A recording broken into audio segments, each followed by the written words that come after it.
সবকিছু ঠিকঠাক থাকলে আগামী শনিবার থেকে কোচবিহার জেলার চ্যাংড়াবান্ধা স্থলবন্দর দিয়ে ভারত ও ভুটান থেকে বাংলাদেশে বোল্ডার রপ্তানি পুনরায় চালু হবে। বৃহস্পতিবার দুই দেশের ব্যবসায়ীদের মধ্যে বৈঠকের পর এমনটাই জানা গেছে।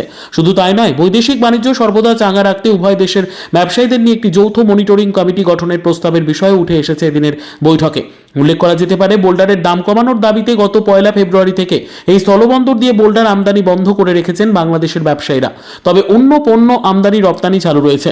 বোল্ডার নিয়ে জটিলতা কাটাতে এদিন চ্যাংড়াবান্ধা ইমিগ্রেশন চেকপোস্ট এলাকায় বৈঠক করেন দুই দেশের ব্যবসায়ী এবং C&F এজেন্ট অ্যাসোসিয়েশনের প্রতিনিধিরা। বৈঠক ফলপ্রসূ হয়েছে বলে চ্যাংড়াবান্ধা এক্সপোর্টার্স অ্যাসোসিয়েশনের সম্পাদক উত্তম সরকার, সভাপতি মনোজ কানু প্রমুখ জানিয়েছেন। আজকে আমাদের বাংলাদেশের C&F অ্যাসোসিয়েশন এবং বাংলাদেশের যে আমদানি রপ্তানিকারক আমাদের যে সমিতি আছে তাদের সঙ্গে আমাদের খুব সুন্দর মিটিং হয়েছে এবং তারা আমাদের ডাকে যে এসছে তাদেরকে অনেক ধন্যবাদ জানাই। এবং আমাদের যে পূর্বে যে সম্পর্ক ছিল সেই সম্পর্কই বহাল আছে। তাদের সঙ্গে শান্তিপূর্ণ বৈঠক হয়েছে এবং আশাবাদী আমাদের বর্ডার খুব দ্রুত স্বাভাবিকভাবেই চলবে।